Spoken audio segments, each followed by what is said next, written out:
Great. Well, thank you very much to everyone for coming along to the final tea break of this year. I'm Oliver Mantell, I'm Director of Evidence and Insight at the Audience Agency. And for description purposes, I'm a blonde-haired white male wearing a blue shirt. Um, I'm joined by my colleague Chris, who wants to say a quick hello and give a description. Yeah, hi everyone. My name's Chris. I'm head of product partnerships and services here at the Audience Agency. I'm a white male wearing glasses with a blue jumper, shortish hair, and a backdrop with lots of plants in it. Fabulous. Thank you very much. And yes, so we're here today to talk about print marketing. Is it still worth it? I hope you've got your some kind of moderately festive drink to hand, if not a cup of tea.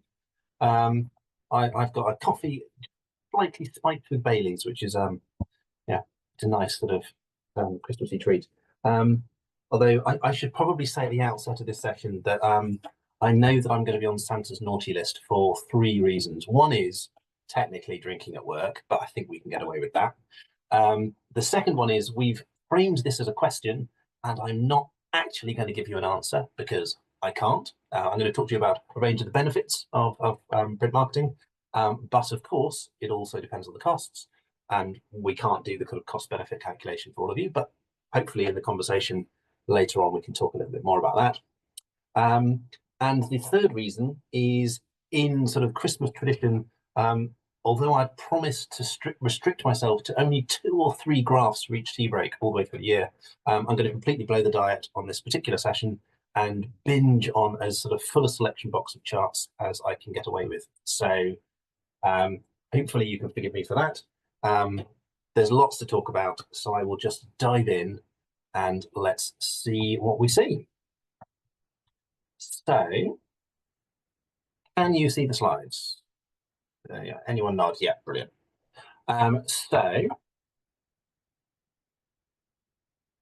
We are talking today based on the latest wave of the Cultural Participation Monitor, which is our nationally representative survey, as regular tea breakers will know. So it's a September wave, it's about 2,500 people, and we were supported on this wave, amongst other partners, by Culture Calling, and London Calling, Culture Calling, who wanted to ask a whole range of questions around comms channels, print, digital preferences, what people think about them.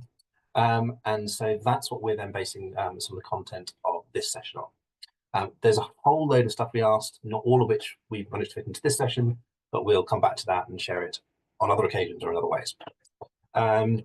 But we started off by looking at what types of comms people had received from cultural organisations, what impact that had, what did they do with them, how they rated them relative to each other as ways of working, and what they then did with them. You know, partly did they act on them, did they share them, but also just did they throw them away, did they recycle them, things like that. And then the relative weighting of print and digital channels in a variety of different ways. So I'm going to try and draw all of those together to give a kind of picture of what print is doing for different types of audiences, particularly differentiating different types of people, the different ones are doing things for. That's the plan. Of course, when we start talking about marketing comms, we get to the kind of the so-called Fab Four of marketing. So AIDA, awareness, interest, desire, and action, which will no doubt be familiar to many of you, albeit I've slightly ripped off the Beatles graphics there. But in this case, I'm just going to tweak them slightly in terms of the headings I talk about them under, so that we're looking at a range of things about reach, a range of things about how people are actually using them, valuation of different comms channels, and the actual impact, so how that kind of ties into what people choose to do. But I'll say at the outset, I think impact is of course partly about sales, but it's also about all the other functions it plays. And I think we'll see that really clearly in some of the figures. So first up, what we're seeing about reach.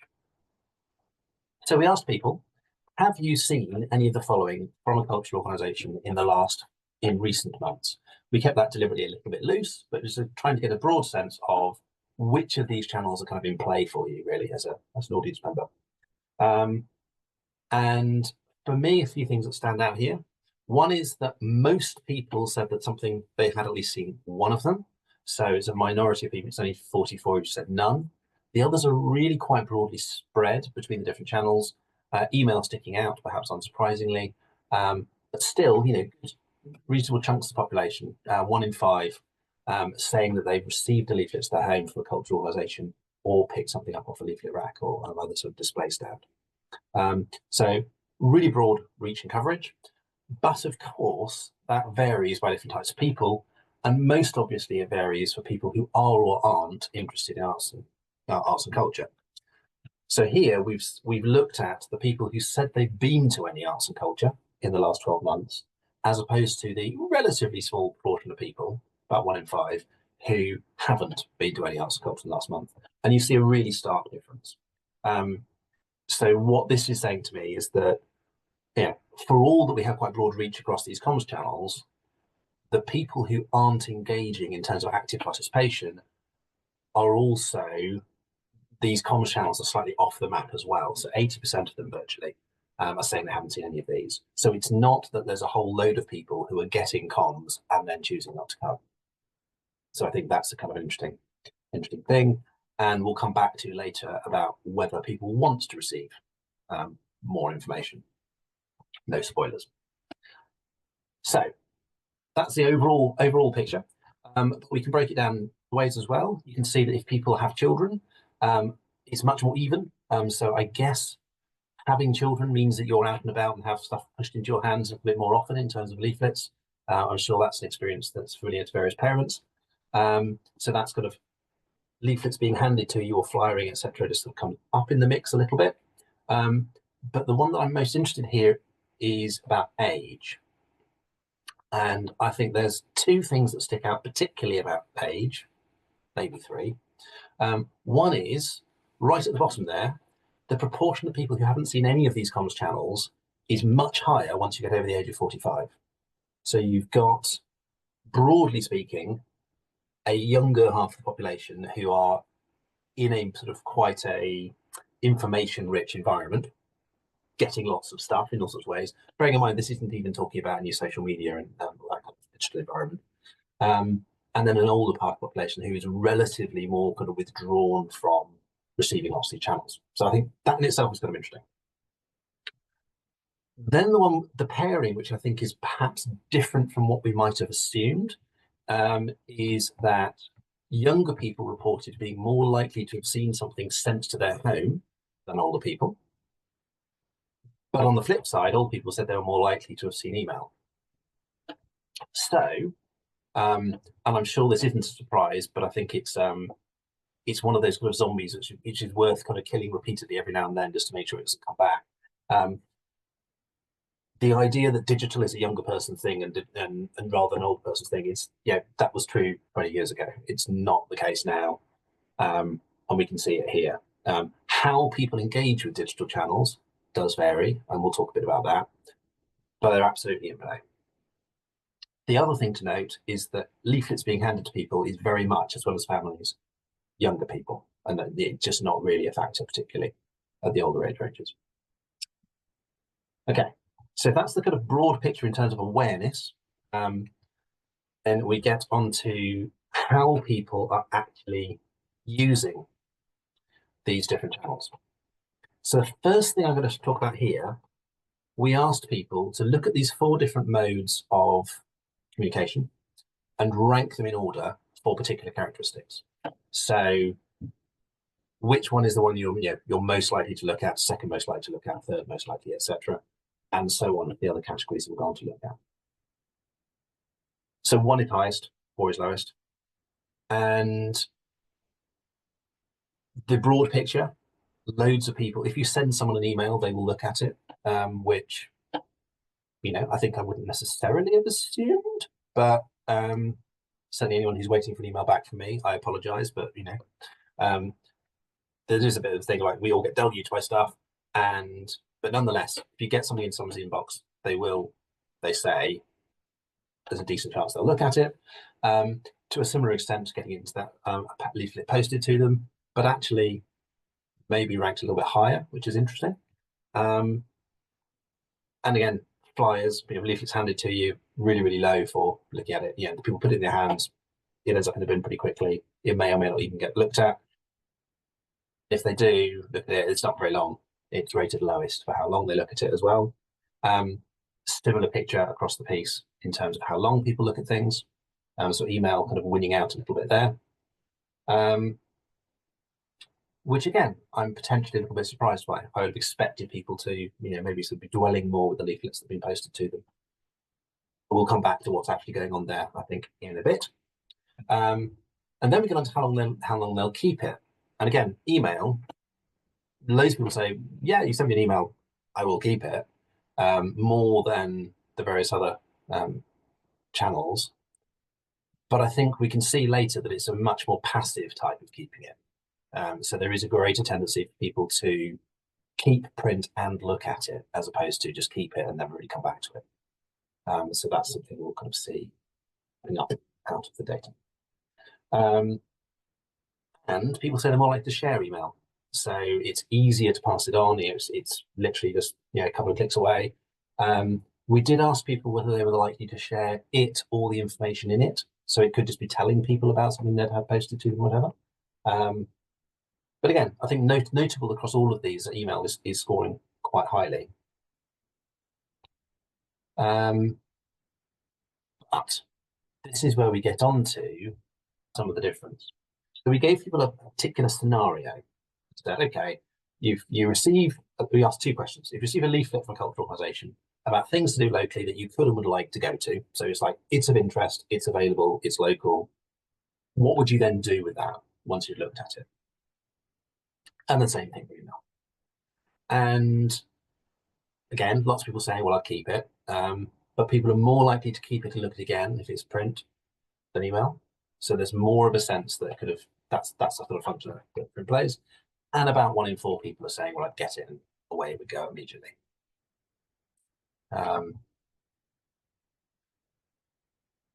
That varies by age, but broadly speaking, all the respondents were more likely to say that they would keep it and refer back to it, as opposed to keeping it slightly more kind of passive. Well, I've got it on file, or I've put it somewhere, but I may not come back to it. So again, that might be a useful factor to bear in mind about those older audiences, but also notice the higher proportion of leaflets overall. Okay.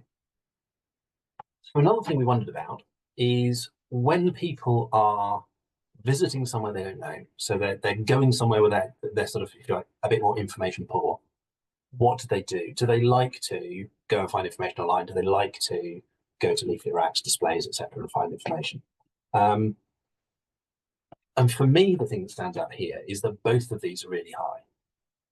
So we're talking about sort of 70% of people at a minimum saying that they agree that they like looking at displays and so forth, and even higher for online information. But actually both of these are really quite substantial.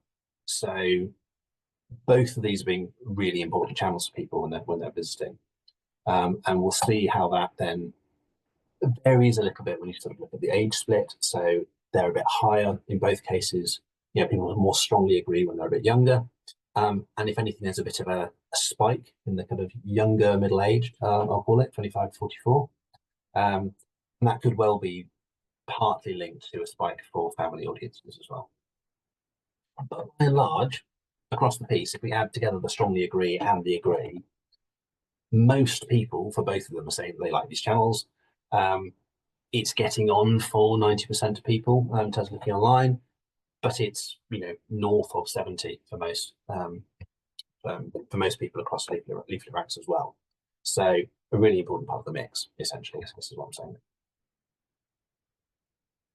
So I will share these slides afterwards. I'm aware that we're shooting through with briskness, but hopefully this is helping to store together a useful picture.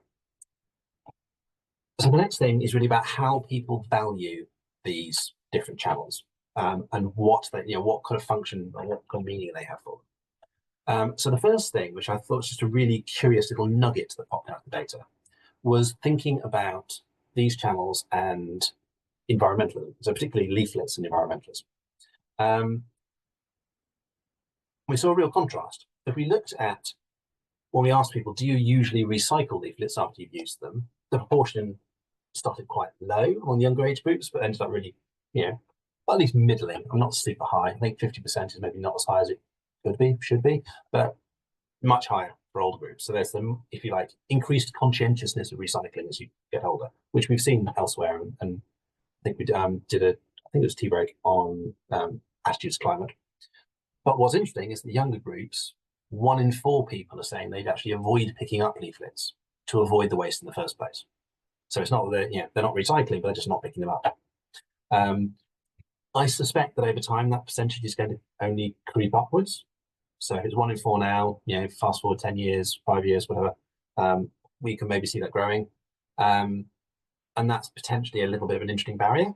And it might be one that we can start to work around as we start to think about, well, what is print doing for these younger audiences that is a little bit distinct than what it's doing for some of the older audiences. And we'll come on to that. Specifically, one of the things it's doing is that young people are much more likely to keep leaflets as a souvenir. So to treat it as a kind of memento or sort of keepsake relating to an event or activity, and that's spelled wrong, I've just noticed. But at double the level of older groups. So again, it's less about it being a quick, disposable piece of information, a way of transmitting information, more about a thing that they actually want to kind of engage with, go back to and read more, which we'll see, but also then potentially actually sort of become a way of preserving memories. We also ask people a series of pairs of statements. So we'd ask them, we'd say, statement A might be, I prefer to read information on paper. Statement B, I prefer to read information on screen. Do you strongly agree more with A, agree with A a bit more, neither, B a bit more, A a bit more? And I've shuffled these around so they're all sort of, feel like, aligned in the same direction. So basically the grey bits are all the ones which are more print, and the pink ones are more digital. And some of these are perhaps unsurprising. So people find digital more convenient. It's always there. It's right in hand. And there is a mild overall preference for digital over print as a kind of background general feel, albeit not very particularly strong. And there are plenty of people who are saying they prefer print. But why they might prefer print is, to my mind, quite interesting. So lots of people saying they prefer reading on paper rather than on screen. So it's a better experience. And the one that I thought was most curious was the idea of accuracy, because this could play out both one of two ways. So people could think digital resources are really quick and easy to update. So any issues, any changes, any whatever, what I see online is likely to be the latest version, so it's going to be more accurate.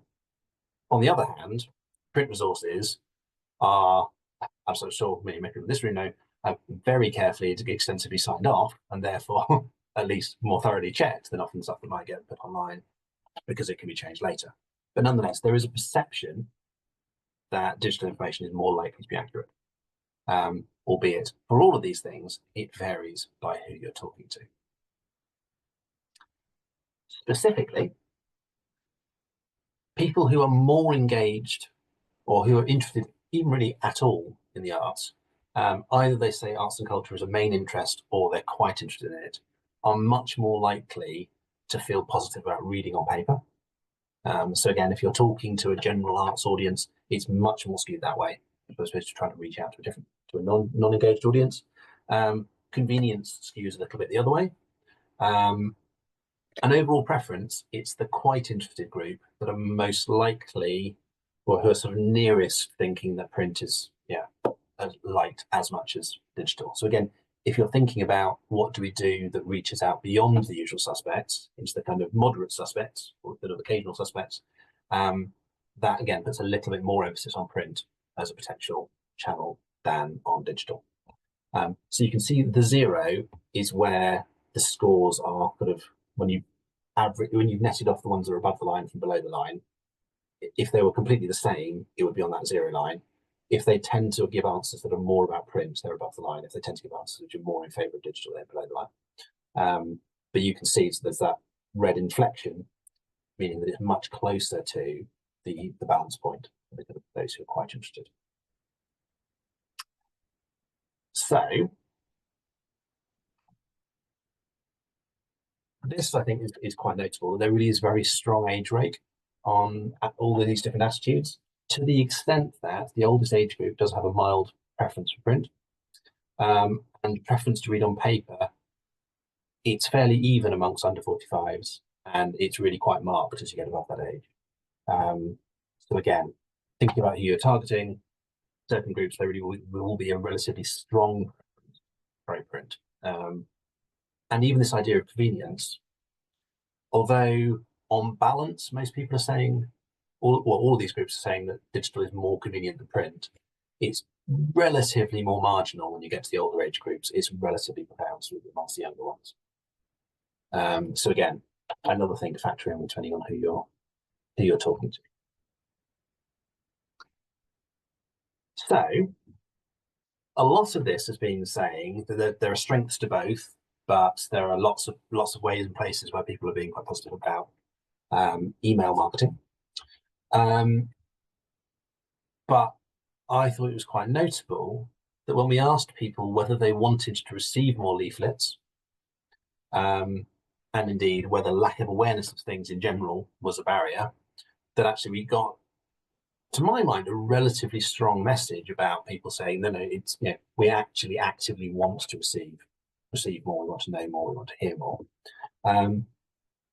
So again, this is our sort of interest split. Is arts and culture one of my main interests? Are you quite interested in it?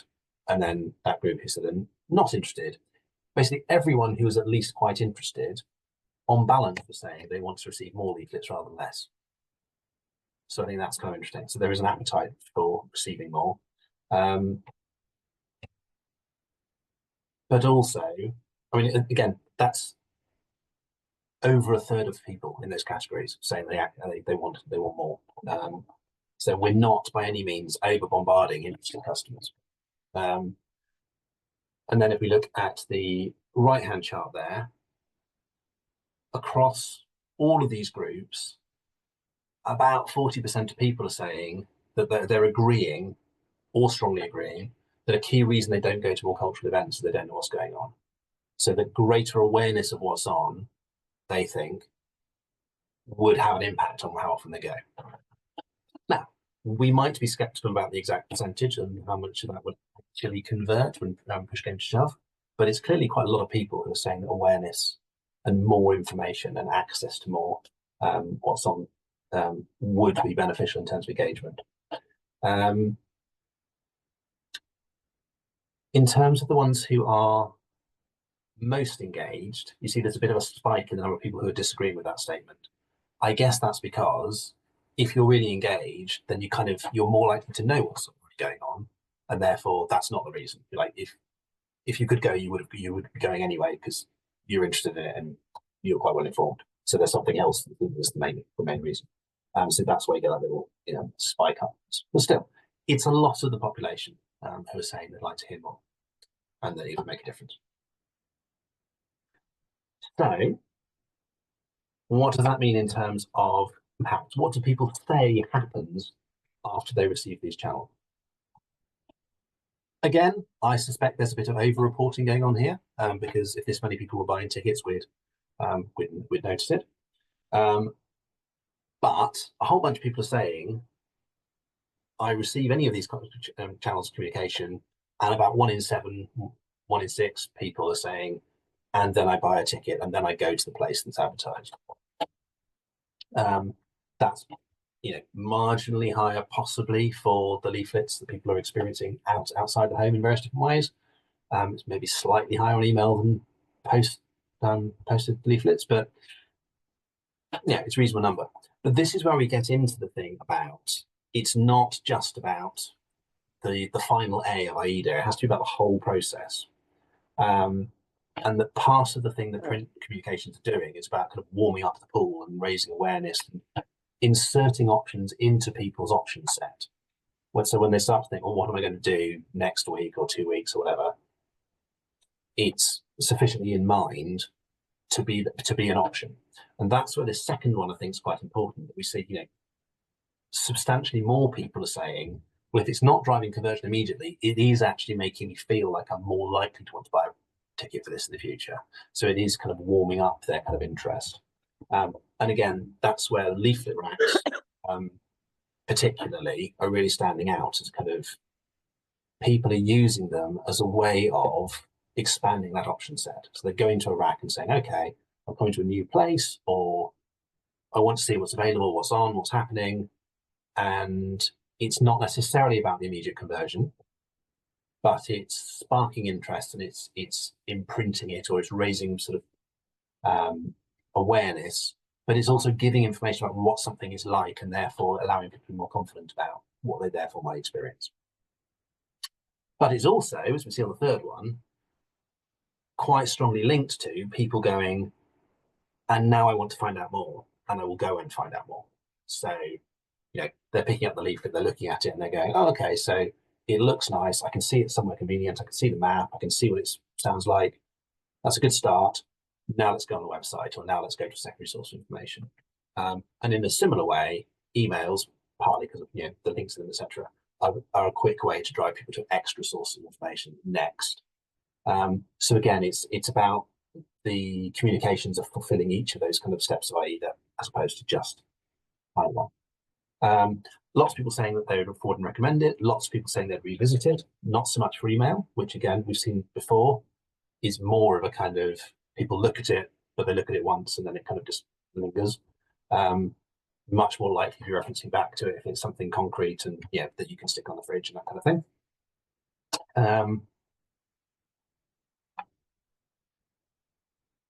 So then the question is, well, is it then actually going to drive what people do? And email is getting ranked very highly again, but leaflets picked up in a rack again is actually pretty high. If you think about the relative positions of those on some of the measures about likelihood to look at, etc., it's substantially higher when it comes to, and then what's the conversion, what's the kind of direct impact of it.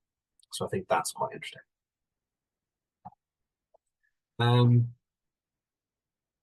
Vary by age, and I won't dwell on this too much because I want to hear from you.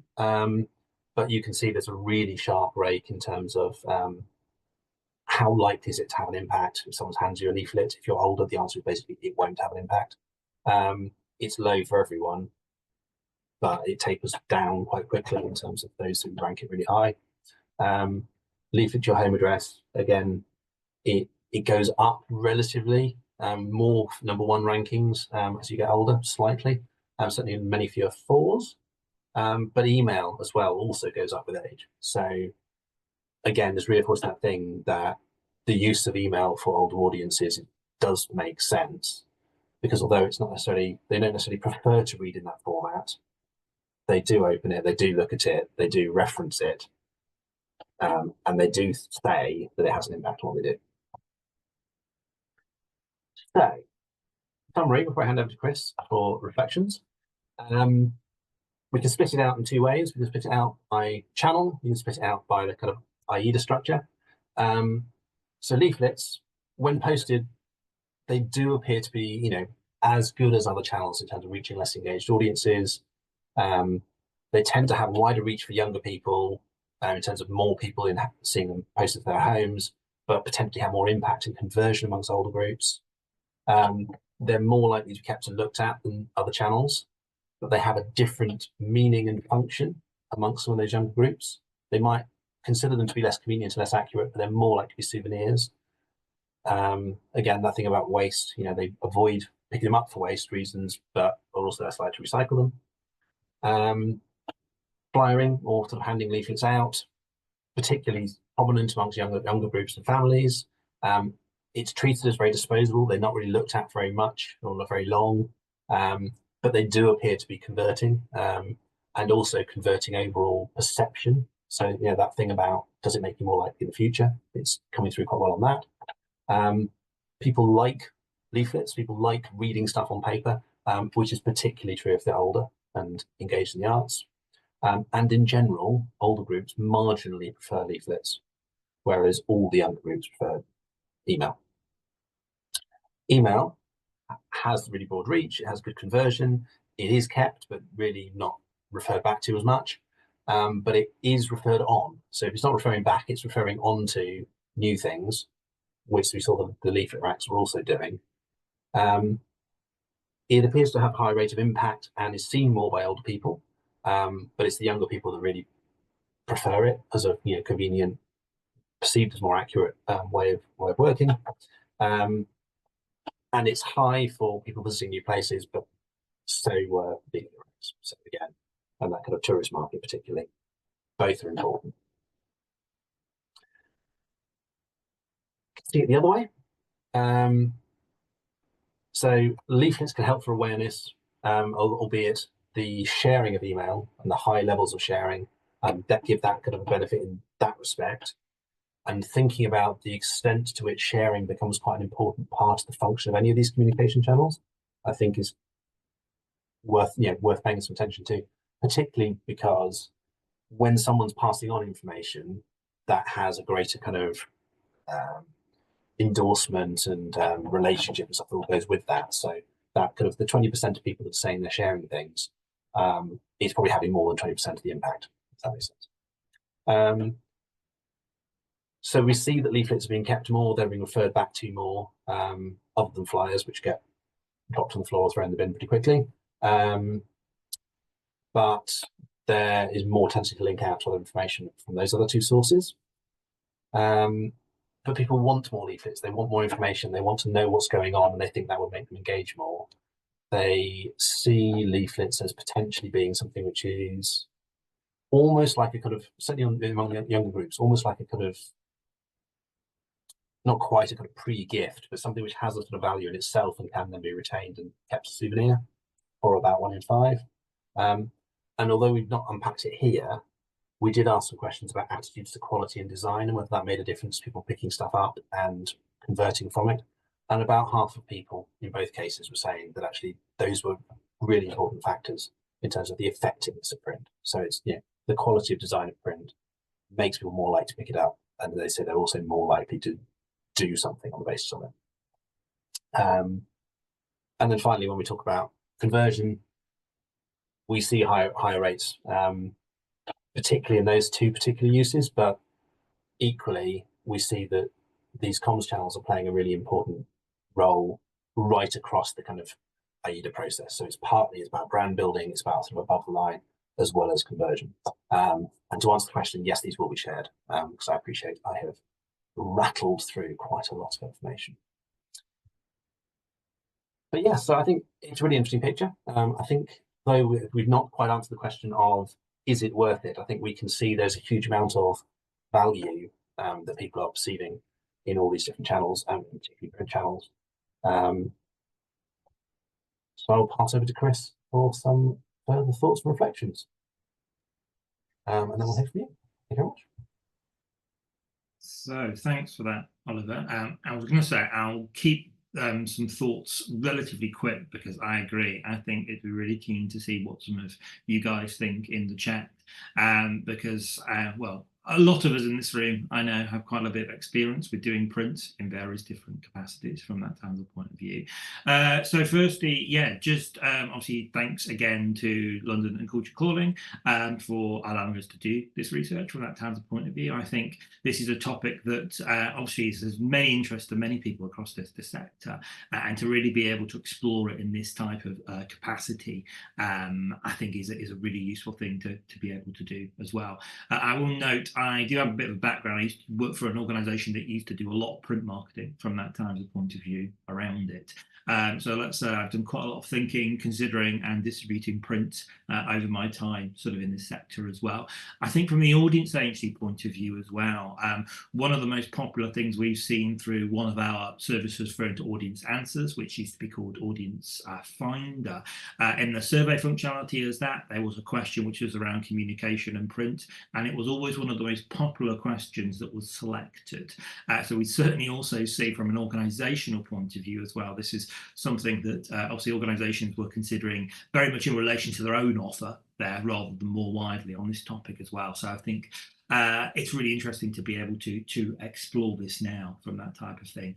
I am also going to avoid answering this question directly because I think fundamentally the answer to this question, considering yourselves as an individual organization and the area of work that you do, or indeed the organization you are working with, I think the question of if it's worth it or not is relation to what type of cultural offer that you're doing, relating to the audience, and also relating to other factors around the strategy of what you're implementing as well from that type of thing as well. I think, as Oliver very clearly stated there, there's very clearly value around print in lots of different circumstances from that type of point of view, and it being a key part, being certainly a significant area of the marketing mix from that times of point of view around that as well. I think one of the anecdotal things lots of organizations have mentioned to me, but also my colleagues and also from seeing it as well, is that some aspects around the cost of print have gone up in the last few years, which are unfortunately results of the economic factors from that point of view. But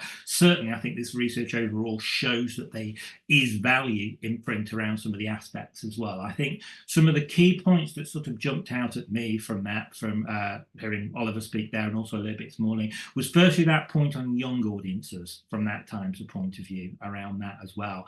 I think very much a stereotypical assumption of lots of organizations, and I think probably myself very much as well, is that print was something that was more effective overall, very brushstroke term and sentence I know, with organizations that are a little bit older. And I think particularly around younger audiences in a few different aspects as well, I think jumped out at me quite a lot, and I'd agree with that point again, where, you know, certainly compared to 15 years ago, I'm going to argue and say 10 years ago as well, that assumption I think was very different in terms of younger audiences not only being more able to use digital, but also being more comfortable with it as well from that type of side. So I think that was a point that jumped out at me, and similarly around younger audiences, which I think supports some other aspects of the wider creative and cultural sector from that kind of point of view. But younger audiences seeing print a little bit more for both the physical product and also a little bit as a souvenir, as it mentioned in the slides back from there as well. As we know in sort of other areas of the sector,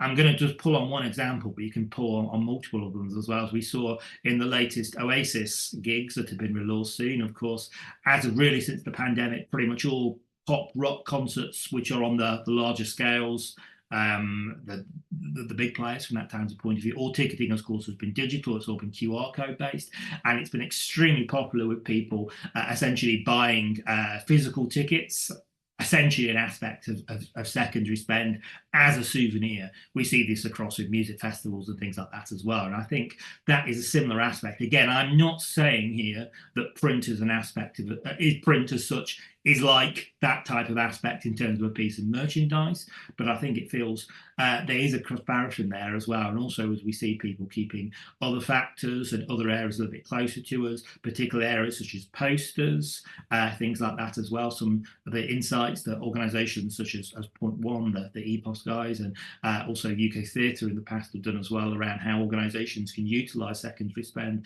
I think print and that physical aspect links that back in with younger audiences as well. There's also an interesting case study that some of you might have seen. It was presented at the Ticket Solve conference. It might be on Culture High, but don't hold me to that, from the Old Market in Hove as well. And I think a little bit of the research that Oliver was suggesting there potentially supports some of the results that they had around using print towards younger audiences. Again, it was a specific offer, specific art form, and also specific timing in terms of the strategies that they did as well. But I think that was a very interesting point to link in there as well. Obviously, I think moving more broadly across the board, we can see that digitally obviously is marginally higher in terms of some elements as well. I think that supports definitely a lot of the factors, that it's certainly not one or the other. In my mind, it was never really sort of making that choice around that, but that sort of shows that around that as well. But particularly in terms of print, around how it can sort of deepen engagement and sort of support existing knowledge as well. Obviously, that is very more specific to existing audiences that are more familiar with your offer. But obviously, thinking about, a lot of campaigns are based on, or basically from a starting point of targeting existing audiences and being able to develop from there. I still think print in terms of those type of aspects. Again, when you're talking about brochures, and sometimes there's a little bit more of a cost implementation, and of course you can do that with digital around that area, but I feel that's was something that sort of links back to me as well from that type of side. Similarly, the point which again, sort of reading this first I saw on the slide, I don't know, I'm going to say it was unexpected, but particularly when it was the point where it was thinking about the aptitude for people receiving more that basically already received print already from that times of point of view. So more of the same people saying that they were interested as well. So I thought that was quite a key element to sort of deep down on there as well. But to pull back to the summaries a little bit, again, I'm aware I'm talking too much now because we want to have some time for questions. To summarise a little bit, I would certainly agree with lots of the points and sort of looking at we obviously do know that print does have a very clear value when used in the right way within the marketing mix as well, particularly across age groups on that as well. And I think there's more evidence for thinking about how you could use it in the right circumstances as well. And I think maybe the conversation has advanced a little bit from maybe where it was a few years ago in terms of saying it's either alive or dead, which of course we're not trying to say in this point of view around that as well. Ultimately, we know, as any area of the marketing mix though, it's how it's used effectively, it's how it's positioned around that in relation to your program, the offer, and also the strategic timing of your position as well. So I think still considering it around those particular facts from that times of point of view around it. So again, without trying to answer the question, is it worth it or not? I'll let you decide if it's worth it or not from that times of point of view around it. But certainly, if I was sitting in a cultural organisation, which a lot of you are, I would still certainly consider how you could use it strategically. And that's the best I've got, unfortunately. I think strategically is the key word in there, isn't it? It's about knowing exactly what it's doing for what audience and what situation. I know that Emma from London Calling is with us, or Culture Calling. So again, if you have anything you want to chip in with, then please do. But equally, if anyone else has any thoughts or reflections or ways that they've been looking at changing their marketing mix or things they've tried that have worked really well, do please either pop your hand up or pop it in the chat as well. That would be interesting.